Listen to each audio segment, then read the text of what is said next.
becoming a person of value, how to create a movement, and how John Lee Dumas became an entrepreneur on fire. All right. What did the Ramones say? They said, hey ho, let's go. And today we get to go with none other than John Lee Dumas.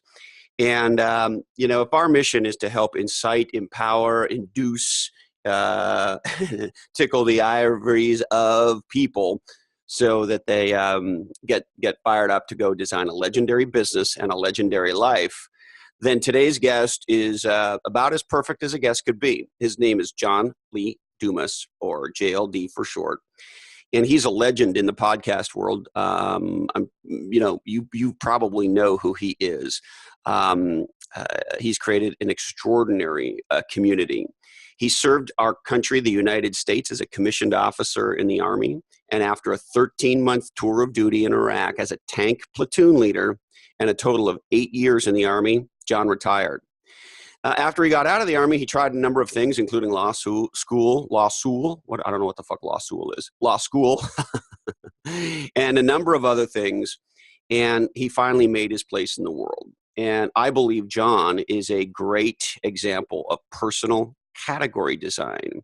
If you believe in the mantra, position yourself or be positioned, JLD worked his tail off to position himself, to find his place in the world. And that's why I think he's an amazing example of personal category design. He found a missing in the emerging medium of podcasts several years ago and innovatively positioned himself as the first daily entrepreneur show with his show Entrepreneur on Fire. He's got an amazing format. He's high energy. He's fast paced. He's super engaging. Entrepreneur on Fire is an award-winning podcast that features today's most successful entrepreneurs.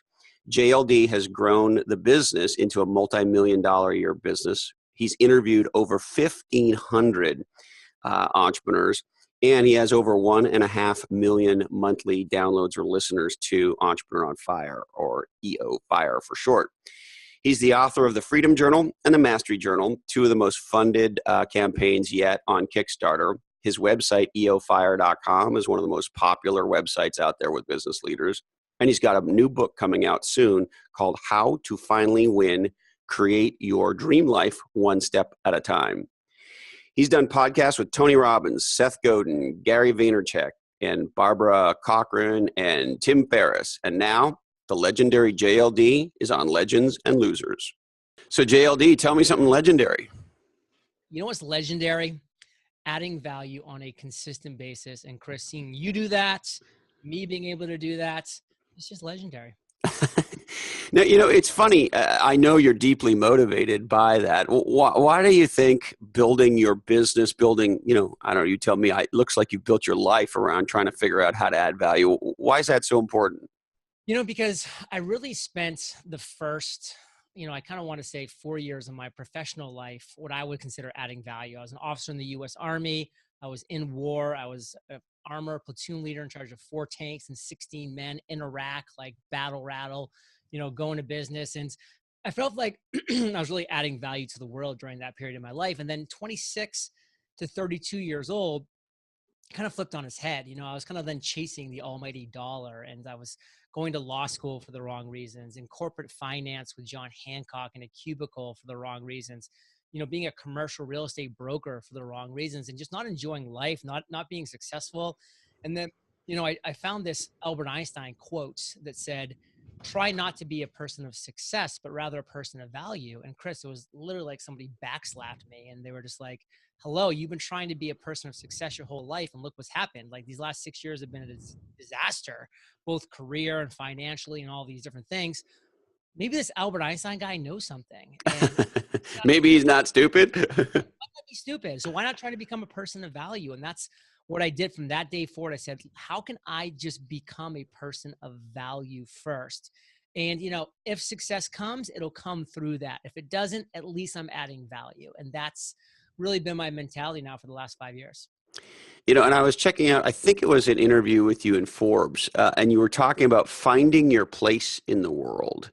And this is a topic I find fascinating because I find some of us can find our place and some of us need to make our place.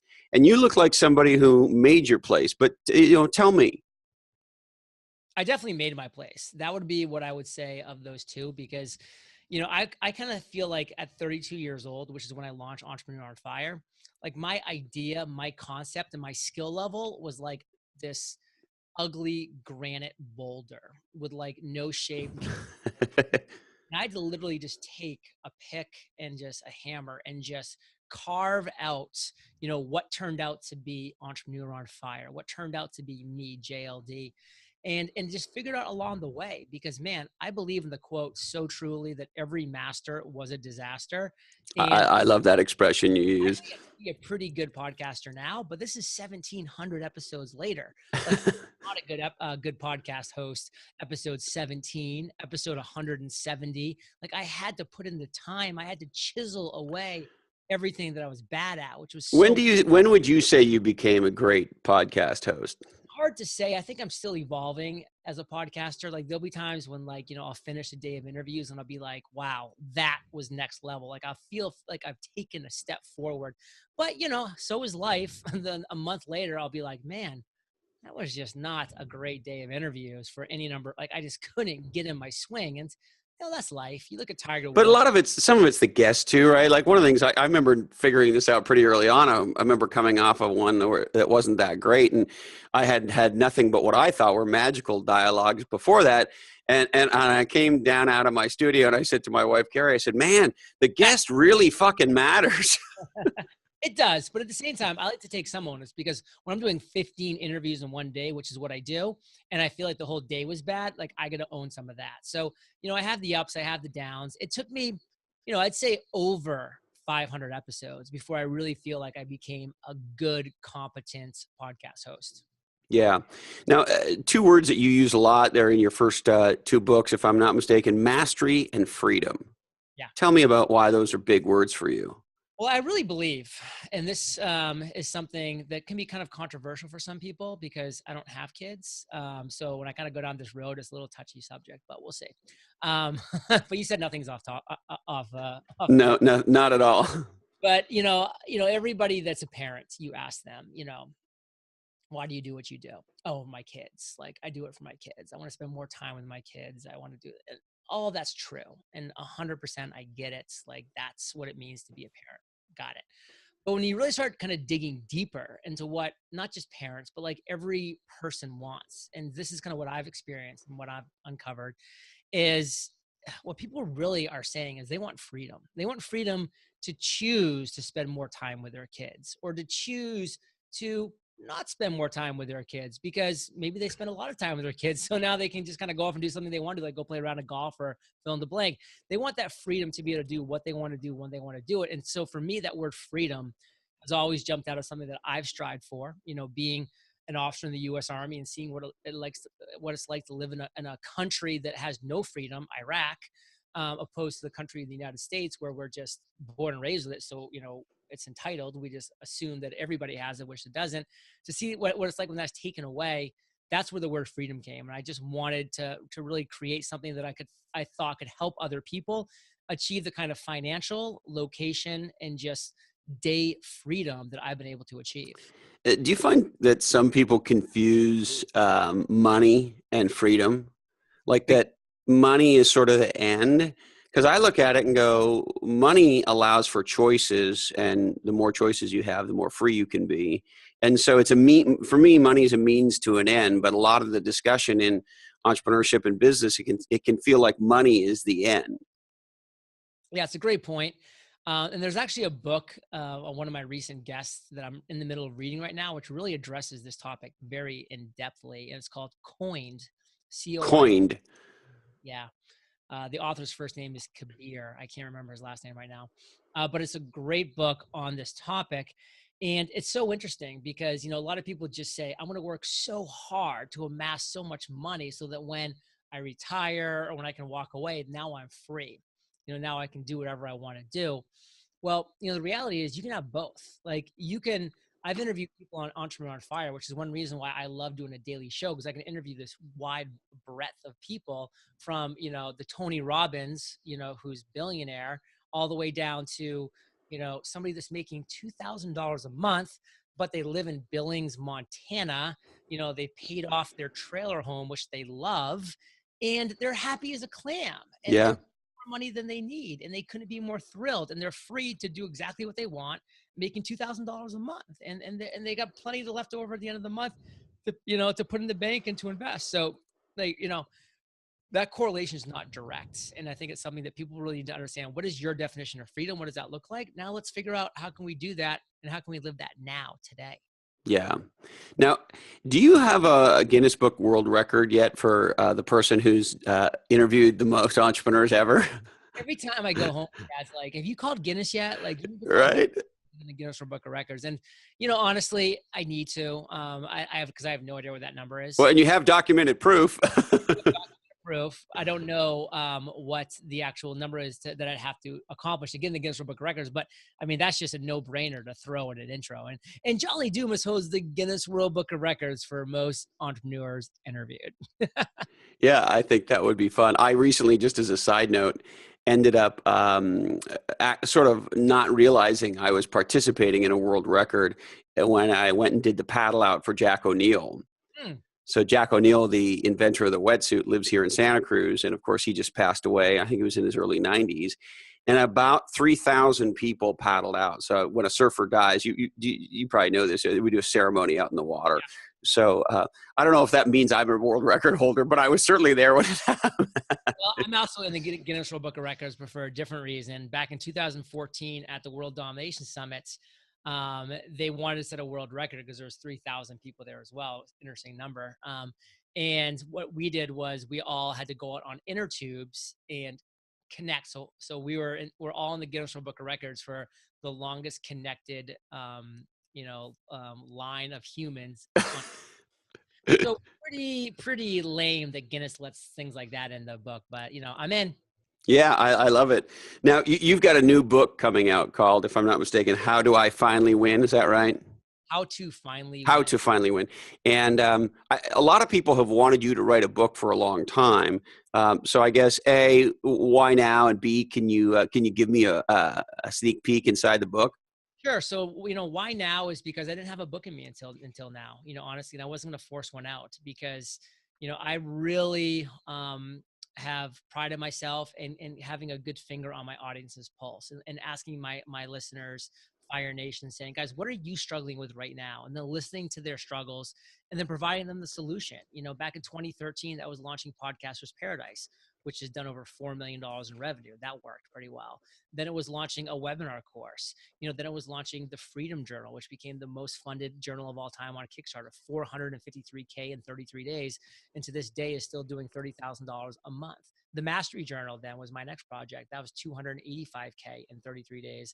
And now they're both, selling phenomenally in Amazon. And so now it's like, what's that next step? And then while I was kind of pondering what that next project was going to be, and surveying my audience and figuring that out, the freedom, writing an actual traditional book for the first time really floated to the surface. And I said, you know what? I finally feel like 1,700 plus interviews later, I've learned enough from my guests, like you, who's every one of my guests has been a mentor to me in some way, shape, and form, that I can take that knowledge, package it up in a book, How to Finally Win, which is the tagline of create your dream life one step at a time. And so what this book is, it's right now, it's 20 chapters, and every chapter is one step in creating your dream life. So step number one, is, create blah, blah, blah, create blah, blah, blah. Step number two, and chapter number two. And as you go forward, like my goal is that you're going to be able to utilize this book as an absolute step-by-step guide to get to where you want to be for your dream life, whether that's making $2,000 a month in Billings, Montana, or living in Puerto Rico, making $3.5 million a year. And is it a synthesis essentially of what you've learned on your own as an entrepreneur, and obviously 1,500 entrepreneurs interviewed? Is that what you've tried to do? Well, what I tried to do was create basically 20 steps, give or take, whatever the chapters end up being, but 20 steps of what it takes to start from absolute nothing and scratch all the way through to being successful in what you're doing, and then taking all the information that I've been able to gather through interviews and readings and things that I've done along the years to kind of make that into the all-encompassing step-by-step guide. Yeah. Now, my friend, the legendary venture capitalist Mike Maples at Floodgate, he says that they're looking for entrepreneurs who can create not just companies, not just categories, but he calls them movements. And I think when people call you a podcaster, they do you a disservice, because the truth is, I think you've created a movement. Numbers speak for themselves. And so what advice would you have to other entrepreneurs, if you believe Mike's right, um, to how they could go create a movement like JLD's?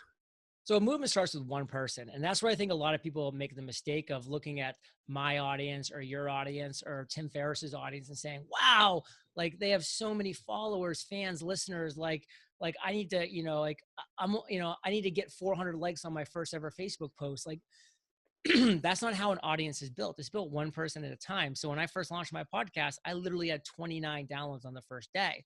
And, probably, 4 or 5 of them were for me. It's like, furiously like trying to work. So, like I probably had like give or take 20 people that pressed play on that podcast day one.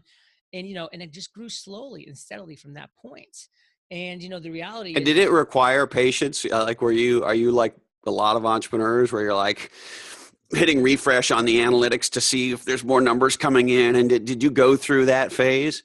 yeah, it's tough not to. It's really tough not to. And I definitely went through that phase. And, it's just kind of part of, growing your audience and figuring things out. But the one thing that I did do that I definitely recommend people that are looking to grow an audience and start a movement is do things that don't scale when you can do things that don't scale. And that's at the beginning of your journey. So at the beginning of your journey, when you're not getting 300 emails a day like I am now, or not getting, Facebook messages and Twitter DMs and Instagram, like all this stuff that's just like, I can't, handle all of it.